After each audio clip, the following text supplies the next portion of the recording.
फोटोशॉपमध्ये असा skin glowing effect Dodge किंवा burn tool न वापरता कसा क्रिएट करायचा। सर्वात अगोदर आपल्या इमेजच्या वरती 2 लेयर ऍड करायच्या।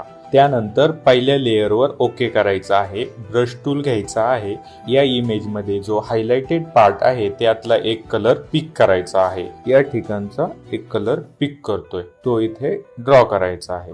त्यानंतर एक अशी इमेज शोधायची आहे ज्यामध्ये स्किन ग्लो झालेली आहे आणि त्या इमेज मधला हायलाइटेड पार्ट आपण पिक करतोय। त्यानंतर आपल्या इमेजच्या दुसऱ्या लेयरवर ओके करून जो पिक केलेला कलर आहे तो ड्रॉ करायचा आहे आणि आपल्या पहिल्या लेयरचा ब्लेंडिंग मोड सबस्ट्रॅक्ट करायचा आहे। त्यानंतर आपल्या इमेजवर ओके करायचा आहे आणि क्विक सिलेक्शन टूल घेऊन आपला सब्जेक्ट सिलेक्ट करून घ्यायचा आहे।